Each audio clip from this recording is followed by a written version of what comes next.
Okay, I'm working on a Toyota Highlander, a 2011 Highlander Limited with the dual zone climate control. And I had the blend door actuator motor problem. So what was happening is in the winter time, I was getting warm on the driver's side when I had the heater on, but cold on the passenger side with the heater on. And probably during the summertime it would have been the opposite, but basically the passenger side blend door motor was not working properly, which is actually there's a couple of blend door motors here. There is this one here, it's covered with a cover, and there's one up top here. So this one runs this wheel right here, which operates this one and one in the back.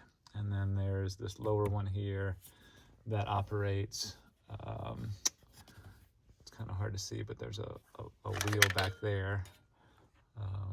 And then there's a lower lever down there that you can see down there. And then there's also another mechanism that leads to the back. That's a little flapper that's down back behind here that I suppose leads to the rear. And then there's also another blend door motor that operates, it's back over here. Let's see where that is, back over here. That operates this this flapper right here by the air vent. So this is the air vent, and it operates that flapper that changes the recirculation and some other things. So there's 3 on this side and there's 1 on the driver's side. And on this 2011, it's one single part number, basically. It's this part number that has this cover. And so it's one entire mechanism. It goes from down here to up there. And basically what it is, it's a sub-assembly that is a cover that the blend door motors mount in. And they mount from the inside onto that cover. So the only way to replace these blend door motors is to take out the whole assembly.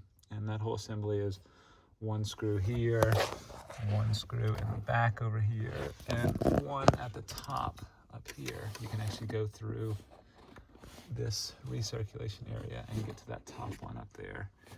So it's right in there. The problem is that this stuff is so tight. The way Toyota designed this is a absolutely horrible design, and the only way to really do this properly is to take the entire dash out, the entire blower assembly out, which means taking apart your entire dash. Everything that you see in the picture here basically has to come out to do this properly, because there's 2 assemblies. There's this motor assembly here, and then there's the main HVAC assembly, which is here, and actually they're connected together with screws that come, kind of backwards from the firewall to hold those 2 assemblies together. And it's so tight between these 2 things that you're really not supposed to be able to take out this blend motor sub-assembly. But I found a way. It's really, really difficult, I would say.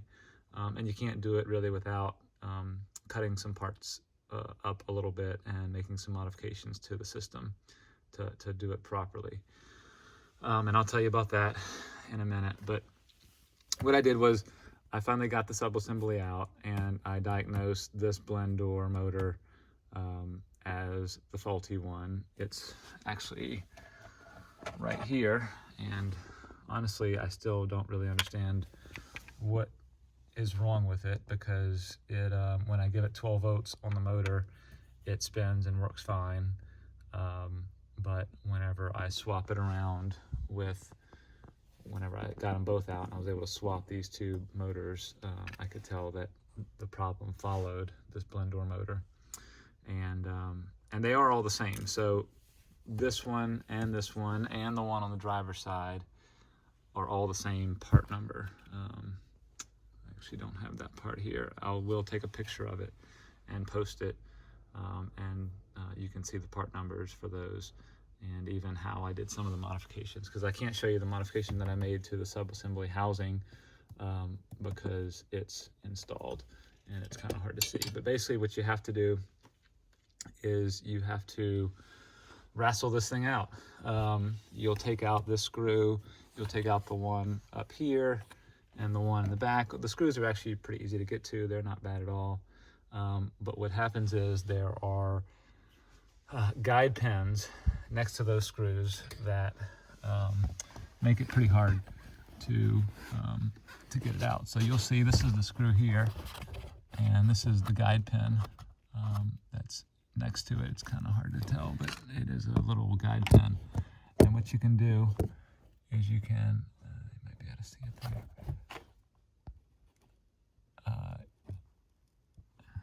You will need to cut those guide pins. I used a Dremel with a little cutter bit, and that helped. You can also do the same for the one in the back. You can actually, what you can do is take all the screws out and then get it backed off of there. Pull the sub-assembly out a little bit, and then you can actually get a I used a little blade, like a hacksaw blade, and I just locked onto it with a pair of vice grips, and then you can kind of get behind there with that hacksaw blade and cut those little guide pins off. That'll buy you a good amount of space. I would just cut them completely flush. You don't need them at all. They're just extra to help with the assembly process. So cut those guide pins off, and once you cut those off, then you should be able to get it pulled back and get it pulled down.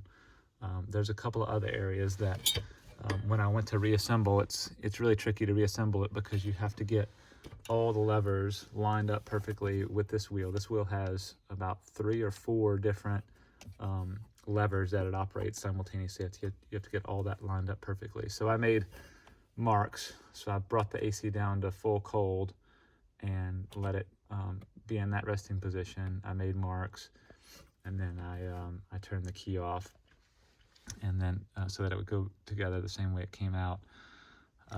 You may have to try a couple different combinations of fully hot or fully cold to see what works for you to reassemble, but it is doable, but it is tricky. To get it in there, you'll need to make more modifications to give yourself more space. Inside here, I don't believe you'll be able to see it. Let's see if I found it the other way. On the actual sub-assembly housing,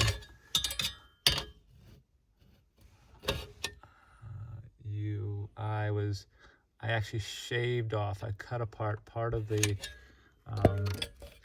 sub-assembly housing so that it would give it more space. Let me see if I can get this in here.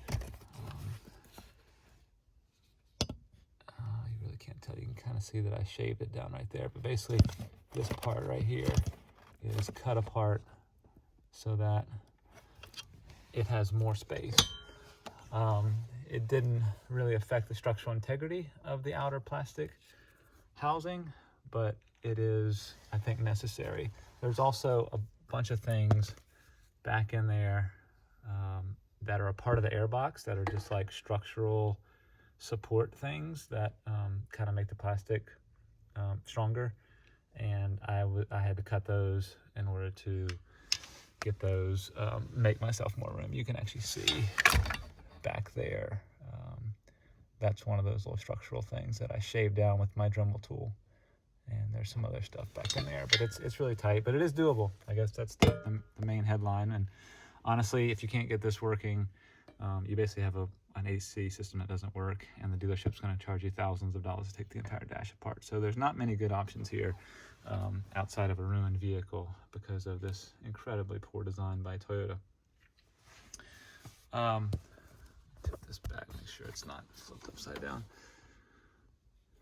So there's that. The other thing is the this little guy. So this guy fits. Get the light back up here. So this is one of the trickier parts when you're first starting the project.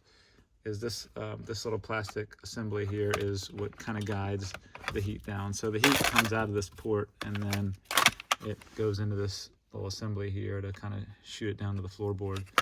It's 2 parts. It kind of snaps together, there are these little pins, or these little snap things that are completely ridiculous, designed by Toyota. So you kind of have to just basically take the front cover of this thing off. So that involves basically this pin here. It goes onto that pin there. Let me show you how this works. So that's two parts. So this is the back half part. And the way it works is it goes over that thing. Oh, sorry, that nub at the top up there. It goes over that. And then there are two clips. There's a bottom clip and a top clip. You can see the way those clips work. And those grab on to this little clip part and one underneath here. So you basically have to take the cover off, this front cover off first, which is doing what you need to do on that part. I actually cut this tab here to make it easier, which is just fine. And then destroy that as needed, and destroy these clips as needed. They will most likely get destroyed in the process, but it's really not a big deal because ultimately this thing's going to go back together, and I'm just going to zip tie it back together, and it'll actually be a way better design than before, because if it ever needs to come off again, it's just a matter of clipping the zip ties. So anyway, destroy it and re-zip tie it. That's pretty easy. And then once you have that cover off, you'll have this piece left. And what you need to do is you need to get that top clip and that bottom clip underneath there off, and then it should pivot forward and you should be able to get it off like that. So that's how that thing works. As far as diagnosing the blend motors, again, they're all three the same part number, at least on this vehicle they were. And so I was able to take the one off the driver's side, which is actually really easy to get off, and use it to as a replacement for this lower one here. And then I ordered a new one, and that's all going to work out just fine.